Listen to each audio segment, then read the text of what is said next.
오늘 제목은 스트레스를 줄이는 커뮤니케이션이에요. 제가 미친 듯이 중요한 이라는 이 문구를 붙였습니다. 보통은요, 여러분, 강의를 한 다음에 복습 이런 게 중요한 게 아니고 여러분이 실제 하시는 게 중요하고 이런 말들을 많이 드립니다. 그게 사실이고요. 그런데 어떤 부분은 정말로 공부를 해야 되는 부분들이 있어요. 오늘은 그런 주제 중에 하나입니다. 그렇다고 어렵거나 딱딱하게 할 거 전혀 아니고요. 여러분들이 잘 생각해 보시고 잘 이해해 보시고 여러분 삶에 적용을 해 보시면 즉각적으로 여러분 삶이 훨씬 좋아지는 그런 시간이 될 겁니다. 바로 시작을 해 보도록 하겠습니다. 여러분 오늘 강의를 쭉 들으시면 온갖 인간 군상 있잖아요. 직장 동료들, 상사들, 혹은 내 부하 직원들, 연인들, 가족들 다 떠오르실 거예요. 그리고 이제 이해해 볼 수 있어요. 파악해 볼 수 있어요. 그리고 내가 어떤 사람인지 살펴볼 수 있어요. 그리고 나아가서 나는 어떤 사람의 어떤 형태의 커뮤니케이터가 되고 싶고 그리고 어떤 기술들을 사용하고 싶은지 결정할 수 있어요.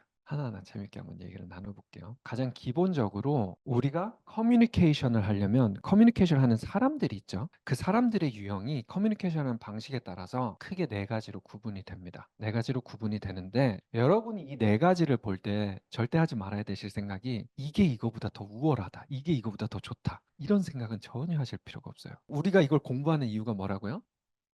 엠파티.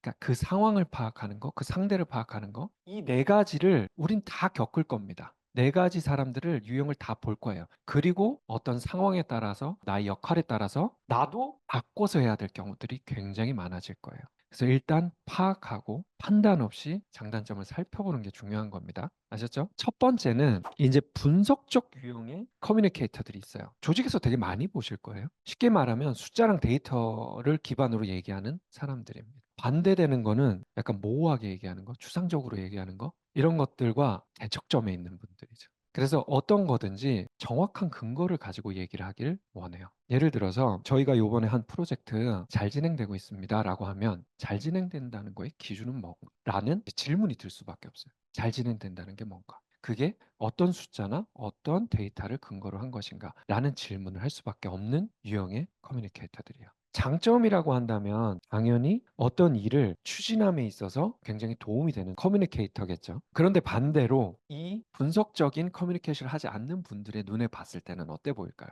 차가워 보이고, 감정이 없어 보이고, 대화의 기본이 안 된 사람처럼 보이는 경우도 있어요. 그래서 이런 분들은 소위 관계를 잘 형성 못하는 경우가 많습니다. 이런 형태의 커뮤니케이션만 익숙하신 분들은 또 어떤 분들이 있을까요? 이 직관적인 대화를 하는 분들이 있어요. 쉽게 얘기하면 큰 그림을 잘 얘기하시는 분들이요. 그리고 세부적인 사항들에 대해서 커뮤니케이션 하는 걸 굉장히 힘들어해요. 그래서 이런 직관적인 대화를 하시는 분들은 보면 단계들을 많이 스킵하고 얘기를 합니다. 그래서 듣는 사람 입장에서는 가끔 따라가기 힘든 경우들이 너무 많아요. 내 머릿속에서는 그 그림이 정확하기에 막 얘기를 하는데 이런 기능적인 사고를 하거나 분석적인 사고를 하시는 분들 입장에서는 너무 많은 게 스킵되니까 허황된 얘기를 하는 느낌이 들 때가 많고 이해하기가 힘든 경우가 많습니다. 이런 분들과 대화를 하다 보면 장점은 뭐냐면 굉장히 직관적이다 보니까 빠르고 정확하게 대화를 해요. 본인이 원하는 걸 얘기는 합니다. 근데 단점은 그 디테일이 빠져 있다 보니까 나는 빠르고 정확하게 얘기를 하는데 상대방은 이해가 좀 떨어지는 경우가 많아요. 이런 커뮤니케이션을 잘 안 하시는 분들은 이런 분들과 대화할 때 진짜 미쳐버리는 거예요. 이분들과 대척점에 있는 분들이 기능적인 커뮤니케이터들. 어떤 분들이냐면 이제 과정, 디테일, 타임라인 이런 것들에 기반해서 말씀하시는 분들이에요. 이런 것들이 굉장히 중요한 분들이에요. 스텝 바이 스텝으로 차례차례 A, B, C, D, E, F, G, H, I, J, K, L, M, N, O, P, Q, R 뭐 이렇게 해서 Z다라고 커뮤니케이션 하시는 분들이죠. 이분들은 자 A를 얘기하다 Z로 바로 갑니다.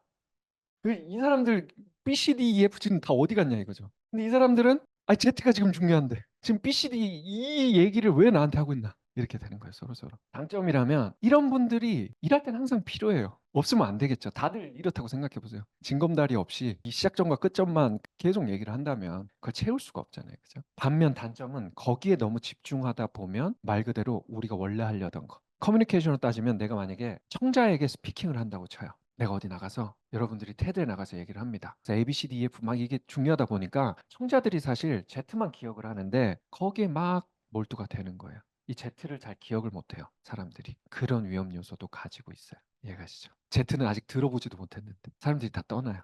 그런 커뮤니케이션을 많이 하시는 거죠. 그리고 이제 개인적. 제가 아까 관계 말씀드렸잖아요. 굉장히 관계를 중시하는 그런 커뮤니케이터들입니다. 그래서 이 감정이 되게 중요해요. 이 커뮤니케이션을 할 때 내가 느끼는 감정, 그리고 서로의 연결 이런 것들이 굉장히 중요합니다. 근데 이런 분들이 있어서 조직이 굉장히 화목해지기도 하고 유대 관계가 생겨요. 왜냐하면 어떤 거에 밸류를 두시냐면 이 연결, 그리고 감정 이런 거를 하다 보니 많은 분들을 어우를 수 있는 그런 커뮤니케이션을 잘 하시는 거죠. 조직에 꼭 필요한 분들이기도 합니다. 그런데 또 단점은 그게 이제 너무 나가면 때때로는 불필요한 감정적인 이런 얘기들이 주를 이루며 이게 아니신 분들을 피곤하게 만들 가능성도 있는 거죠. 해야 될 말을 못하고 저 사람이 이 말하면 상처받을까? 우리 조직이 감정적으로 안 좋아질까? 해야 될 말들을 뒤로 빼버리는 경우가 있습니다. 그건 사실 위험한 거 수도 있고요. 조직에 따라서. 그죠? 친목 도모가 아닌 이상.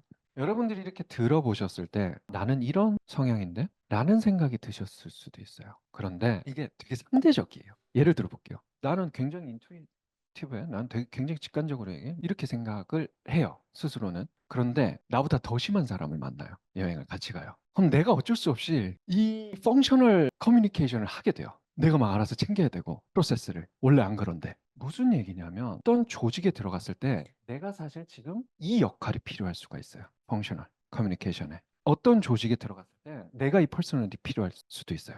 그러니까 이거를 판단 없이 커뮤니케이션을 내가 공부하고 연구하고 훈련하고 발전시킬 수 있다고 믿는 사람은 거기에서 필요한 역할을 얼마든지 연습할 수가 있는 거죠. 이 중에서 프로 이것만 있고 100% 이것만 있고 100% 이것만 있고 그런 사람이 아무도 없습니다. 여러분. 숫자를 1도 얘기 안 하는 사람이 여기 없고요. 100마디를 전부 다 숫자로 얘기하는 사람도 없어요.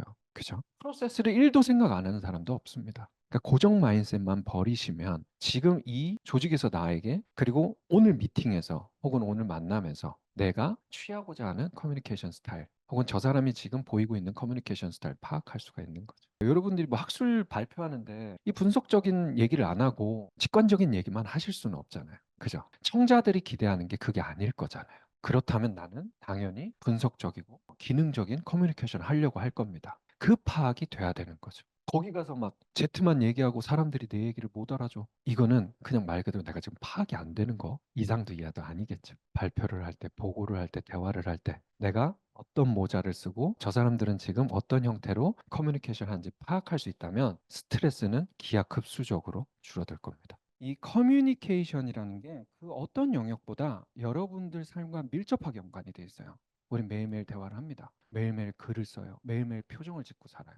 근데 거기서 내가 이런 지식 없이 훈련하는 거 없이 내 몸을 내던진다면 어떻게 되냐면 아무것도 이해가 안 가는 거예요. 답답해 미치겠는 거예요. 쟤는 이래서 나쁜 놈 같고 쟤는 저래서 저거 소심한 것 같고 쟤는 이래서 말도 안 되는 소리만 하고 다니는 것 같고 쟤는 너무 나를 참견하는 것 같고 부담스럽고 모두가 마음에 안 드는 거예요. 때에 따라서 파악이 안 되니까. 그러다 보면 결론이 어떻게 되냐면 나는 혼자가 좋아. 사람들은 날 이해 못해. 아니에요. 내가 이해가 안 가는 거예요. 지금. 상황이. 사람은 다 이런 것들을 가지고 있고 내가 그렇게 혐오하고 그렇게 욕하는 그는 어쩌면 그 조직을 위해서 그 상황을 위해서 그 모자를 쓰고 있을 수밖에 없음을 사실 볼 수가 있는 거죠. 이거를 뭔가 연민을 느끼고 이렇게 하라는 말씀을 드리는 게 아니에요. 내가 이해를 해야 상황을 파악해야 내가 결정을 할 수가 있는 거예요. 내가 어떻게 커뮤니케이션을 이어갈 것인지. 어때요, 여러분? 오늘 좀 들으시면서 많은 오해들이 좀 풀리셨나요? 여러분의 HP 라이프를 살아가는 게 목적입니다. 그래서 여러분이 하루하루